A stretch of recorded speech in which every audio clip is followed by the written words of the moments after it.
Welcome friends, প্রত্যেকে স্বাগত আমাদের ইউটিউব চ্যানেলে। যে সমস্ত ভিউজরা প্রথমবার চ্যানেলটি দেখছেন তারা অবশ্যই চ্যানেলটিকে সাবস্ক্রাইব করে দেবেন এবং চ্যানেলের পাশে থাকা বেল আইকনটি প্রেস করবেন যাতে এই ধরনের খবরাখবর সবচেয়ে আগে সবচেয়ে দ্রুত আপনার কাছে পৌঁছে যায়। তো আজকে যে বিষয় নিয়ে কথা বলবো সেটা হচ্ছে 2022 স্টেট পাস প্রার্থীর সংখ্যা কিন্তু বাড়তে চলেছে। অন্তত হাইকোর্ট সূত্রে এমনটাই একটা আভাস কিন্তু আজকে পাওয়া গেছে। প্রাথমিক শিক্ষা পর্ষদ 2022-এর যে টেট কন্ডাক্ট করেছিল, যে টেটেকে আমরা সব থেকে বেশি স্বচ্ছ বলে মনে করি, সেই টেটেই কিন্তু একটা গড়মিলের অভিযোগ কিন্তু এই মুহূর্তে সামনে আসে। সেখানে কিনা 2022 টেটে প্রায় 15টি প্রশ্ন ভুল এমন কিন্তু মামলাকারীদের তরফ থেকে কিন্তু এরকম মামলা দায়ের করা হয়েছে। অ্যাকচুয়ালি আজকে যে মামলাটার হিয়ারিং জাস্টিস রাজেশ মান্তাগড় হয়েছে সেখানে কিন্তু বেশ কিছু রিট পিটিশন একসাথে করে তার শুনানি হয়েছে।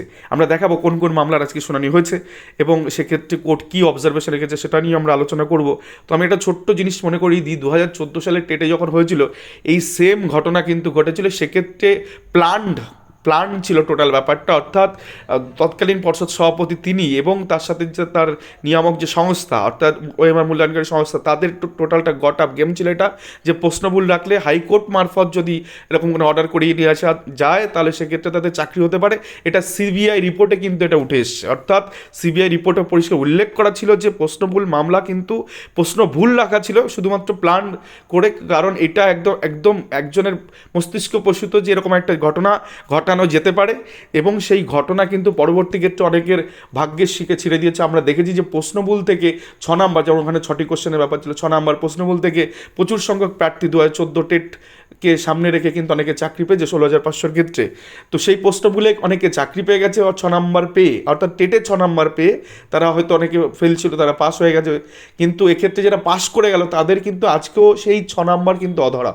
সেই মামলা কিন্তু সুপ্রিম কোর্ট পর্যন্ত গড়িয়েছে যে কারা পাবে না বাগেরা বাগেরা জিনিসগুলো রয়েছে। কিন্তু টেটের যে প্রশ্ন ভুল 6, সেইটার নাম্বার কিন্তু অনেকে ফেল করে পরবর্তীতে 6 নাম্বার পেয়ে চাকরি করছে, আবার যারা পাস করেছে তাদের নাম্বার বাড়লো না, অথচ তারা পরবর্তী রিক্রুটমেন্টে বসে সেই একই নাম্বার নিয়ে, অর্থাৎ 6 নাম্বার না পেয়েই কিন্তু তারা চাকরিতে যোগদান করলো। মানে বিরল দৃশ্য পশ্চিমবঙ্গের ঘটেছিল। তো সেম ঘটনা 2022 টেটের ক্ষেত্রেও হতে চলেছে আগামী কয়েকদিনের মধ্যে, যে 15টি প্রশ্নভুল যেখানে বলে দায়ের করা হয়েছে পিটিশনারদের পক্ষ থেকে মামলা। তো সেক্ষেত্রে কোর্ট কিন্তু মোটামুটি এটা অবজার্ভ করেছে এবং কোর্ট কিন্তু রুল ফ্রেম করার কথাও কিন্তু আজকে বলে দিয়েছেন। অর্থাৎ এক্ষেত্রে কিন্তু প্রাথমিক শিক্ষা পর্ষদের কড়া পদক্ষেপ নিতে হবে, না হলে কোর্ট কিন্তু এক্ষেত্রে রুল জারি করে দেবে। যেক্ষেত্রে এমন হবে হয়তো যে রুল ফ্রেম করার পরে যে যারা প্রশ্নভুল থাকবে সেক্ষেত্রে যে কোনো পার্টিসিপেন্ট তারা যদি ওটাকে অ্যাটেন্ড করে সেক্ষেত্রে হয়তো তাকে বরাদ্দ নাম্বারটা দিতে হবে। তো এরকম রুল ফ্রেম করতে কিন্তু আগামী দিনে হাইকোর্টের তরফ থেকে এরকম একটা কথাবার্তা কিন্তু উঠছে। তো যাক, যে মামলাগুলো আজকে হাইকোর্টে উঠেছিল আমরা দেখার চেষ্টা করি। পল্লব ঘোষাল, যার কেস পিটিশনের নাম্বার হচ্ছে WPA 5200 2023, সৈকত সূত্রধর, মেবি সুদীপ্ত দাশগুপ্ত এবং বিক্রম ব্যানার্জি স্যারের করা কিছু রিট পিটিশন। তো এখানে প্রায় দেখতে গেলে 5, 6, 7, 8, 9, 10, 11, 12, 13, 8টা 10টা 12, 13টা পিটিশন এখানে রয়েছে। তো এরকম এটা কিন্তু একজন অ্যাডভোকেটের, অ্যাকচুয়ালি এরকম বহু অ্যাডভোকেটের বহু মামলা রয়েছে, অর্থাৎ প্রায় অলমোস্ট 2-3 হাজার মামলা তো হাইকোর্টে পেন্ডিং রয়েছে, 2-3 হাজার পিটিশনের মামলা। ঠিক আছে, তো আমরা দেখে নিই যে কী খবর এই মুহূর্তে উঠে আসছে। তো কলকাতা টেটের প্রশ্ন ঘিরে বিভ্রান্তি অভিযোগ তুলে ফের মামলা হলো কলকাতা হাইকোর্টে। এবার 2022 সালের টেট পরীক্ষায় প্রশ্নভুল হয়েছে বলে অভিযোগ তোলা হয়েছে। সেই নিয়মে এবার হাইকোর্টে দ্বারস্থ হয়েছেন মামলাকারী মৌসনা মিত্র সহ 500 জন পরীক্ষার্থী। আমি আবারও বলছি, এই 500 জন কিন্তু একজন মাত্র অ্যাডভোকেটের, এক্ষেত্রে অনেক অ্যাডভোকেটের কাছে প্রচুর মামলা পেন্ডিং আছে, সেগুলো এর সাথে ট্যাগ হয়ে যাবে। মঙ্গলবার কলকাতা হাইকোর্টে বিচারপতি রাজেশ মান্তার একক বেঞ্চে সেই মামলা শুনানি ছিল। মামলাকারীর পক্ষের বক্তব্য, 2022 সালের টেট পরীক্ষায় 15টি প্রশ্নের বিভ্রান্তি তৈরি হয়েছে। পরীক্ষায় বেশ কয়েকটি প্রশ্ন ভুল ছিল বলে অভিযোগ মামলাকারীদের। গোটা বিষয়টি এবার আদালতের নজরে এনেছেন মামলাকারীরা, যেটা কিনা আজকে বললাম যে শুনানি কিন্তু আজকে হয়েছে। সেখানে কিন্তু রুল ফ্রেম করার কথা কিন্তু বলেছেন এবং কড়া হাতে জাস্টিস রাজেশ মান্তা কিন্তু স্যার এই ব্যাপারটা কিন্তু দেখছেন। অর্থাৎ এই জিনিস বারবার হতে পারে না। একটা প্রাথমিক শিক্ষা পর্ষদ স্বশাসিত সংস্থা, তারা বারবার কেন প্রশ্নগুলো করবে সেটা নিয়ে কিন্তু তিনি প্রশ্নচিহ্ন জিজ্ঞাসা তুলে দিয়েছেন। এবং সেই সাথে কিন্তু প্রাথমিক শিক্ষা পর্ষদকে কী করেছে আমরা একটু দেখে নেব পুরো খবরটা। তো এদিনের মামলার পরিপ্রেক্ষিতে প্রাথমিক শিক্ষা পর্ষদকে প্রয়োজনীয় নির্দেশ দিয়েছেন বিচারপতি রাজেশ মান্তা। মামলাকারীর অভিযোগের পরিপ্রেক্ষিতে পর্ষদে তাদের বক্তব্য জানাতে বলা হয়েছে। একই সঙ্গে প্রশ্নমূল সংক্রান্ত বিষয়ের ক্ষেত্রে একটি স্থায়ী সমাধানের পথ বের করতে হবে প্রাথমিক শিক্ষা পর্ষদকে, সেই কথাও জানিয়েছেন আদালত। বিচারপতি রাজেশ মান্তার নির্দেশ, পর্ষদ কী পদক্ষেপ করবে সেই বিষয়ে মামলার পরবর্তী শুনানির দিন আদালতকে জানাতে হবে, অর্থাৎ আগামী 20 মার্চ এই মামলা পরবর্তী শুনানি রয়েছে হাইকোর্টে।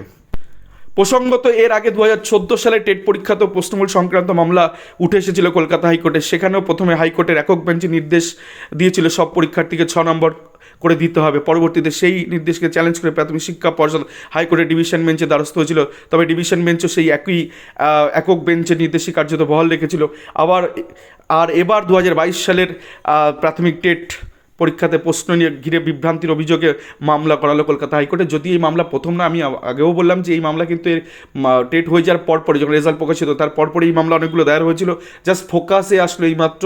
কিন্তু আমি আবারও বলছি 2 থেকে 3,000 পিটিশনার কিন্তু এরকমভাবে এই মামলাগুলো করে রেখেছেন। সেক্ষেত্রে 15টি প্রশ্নের যদি ধরে নাও 10টাও হয়, 10টাও ঠিকঠাকভাবে দাঁড়িয়ে যায়, তাহলে 10 নাম্বার কিন্তু সেই সমস্ত, এরা কিন্তু প্রত্যেকে টেট ফেল, অর্থাৎ 22-এর টেট ফেল। তো এরা যদি নাম্বারটা পেয়ে যান, তো সেক্ষেত্রে কিন্তু প্রচুর সংখ্যক, অন্তত কয়েক হাজার প্রার্থী কিন্তু 22-এর টেটে কিন্তু তারা পাস করে যাবেন। এবং এই যে রিক্রুটমেন্ট সামনে আসতে চলেছে, সেক্ষেত্রে কিন্তু কম্পিটিশান কিন্তু আরও জোরালো হয়ে যাবে সেখানে।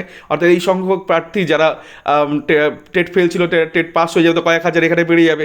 দেন যারা অলরেডি টেট পাস, তাদের ক্ষেত্রে এই নাম্বারটা কিন্তু বেড়ে যাবে।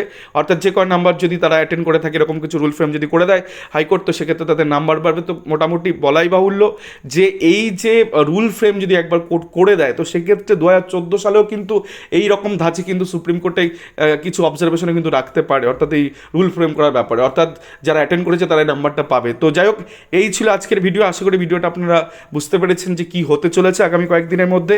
তো আমাদের মার্চ মাসে এই পরবর্তী হিয়ারিংয়ের জন্য তাকিয়ে থাকতে হবে যে এই মামলা গতিপ্রকৃতি কোন দিকে যায়। তো এই ছিল আজকের ভিডিওটি ভালো লাগলে অবশ্যই আপনারা লাইক, শেয়ার, কমেন্ট করুন এবং চ্যানেলটিকে সাবস্ক্রাইব করুন। ধন্যবাদ সকলকে।